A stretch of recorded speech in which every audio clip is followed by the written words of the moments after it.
If you are one of the nearly 100 million Americans starting a New Year's resolution today, chances are you have vowed to, let me guess, improve your health for 2014. Whether your goal is to lose weight, to eat better, to exercise more, ABC's chief health and medical editor, Dr. Richard Besser, is here to help with 5 easy ways to make 2014 the best year yet in your life. That's right. So let's start by talking about resolutions and how to pick a good one. Yeah, I mean, that's where a lot of people make a big mistake. They choose something that is just so impossible to do that they're never going to succeed.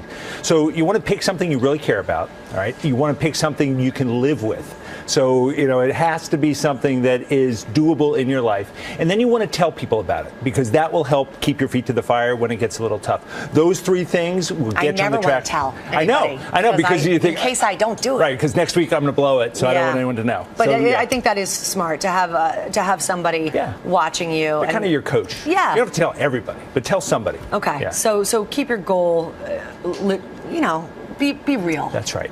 That's right. Okay, so the fives. Yes. 5 simple things you can do to improve your health. The first one addresses the single most common New Year's resolution. That is, of course, losing weight. Yes. So losing weight, everyone wants to lose weight, and everyone wants to lose a lot of weight. They want to look like the models that they see here on GMA, but that is a goal for failure. So here it is. This is the 5s. 5%. If you can lose just 5% of your body weight, you're going to reduce your risk for diabetes, all kinds of medical problems, and 5% is doable. If you weigh 200 pounds, 5% is 10 pounds, right? And so if you set the goal, I'm going to lose 10 pounds over the next 3 or 4 months, you can do it. For a lot of people, that means just cut out the soda, and you can lose your 5% that way, okay? And make a change that you can live with, and 5% is doable. 5%, very reasonable. Yeah. Another one we all make, vowing to exercise more. Yes, and their exercise is key.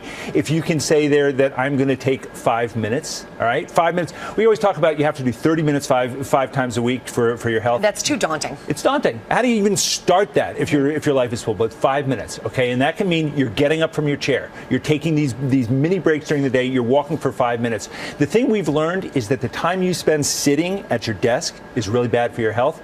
So 5 minutes, 5 times a day, you've got 25 minutes there. You're walking around, you're checking in with people. You may go up and down the stairs, go around the block once, you're done. You can do it. You can do 5 All right, minutes. and then I also like your morning 5. Yes, your morning 5. So we know that breakfast is really important. It's important to be able to concentrate at work. It's important for your kids to do well in school. But people say, I don't have time for breakfast.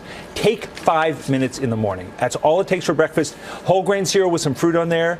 Whole grain toast, toasted, put a little peanut butter, some raisins on there. You can do that in 5 minutes, and you'll get off on the right foot. Yeah, it goes against everything you think. Oh, I'm going to eat less, but that's the one meal you don't want to skimp on. If you skip breakfast, you're more likely to eat more across the entire day, and your total calories will be higher. 5 minutes, all it takes to make yourself some toast. Yes. This is interesting. You say that gratitude can improve your health. Yeah. There's more and more evidence that having that attitude, being grateful, being thankful, is good for your health. And so here's an easy way to change that framework. Instead of focusing on the person who really did you in today, focus on 5 things that happened today that you're grateful for.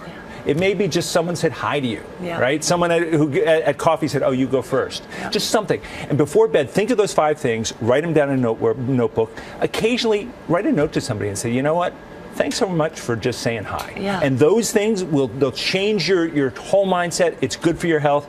You'll sleep better too. Less stress. Less stress. Stress causes cortisol or something. Yes, it raises those stress hormones, which are really bad for you. Really just bad. Changing that focus to being grateful is good. I love that idea. It's a great idea to do to kids too, to change their frame of mind. Yes, and you can do that around the dinner table. What thing today are you grateful for? What are you thankful for? And it will help you. I'm thankful for these tips. And finally, tell us about 5 minutes for you. Yes. So this is the one that I'm going to do. So I want to tell people this because I want to try and do this year. Okay, I'm going to hold you to it. Yeah, and for me, it's going to be meditation. I know George meditates, Dan Harris meditates. It's very hard, Dr. B, to turn that brain off. I tried. It is. Well, focus on 5 minutes. I'm going to take on meditation. If you do it for 5 minutes twice a day, it's going to bring down those hormones. It's going to relax you. It's going to allow you to sleep and focus.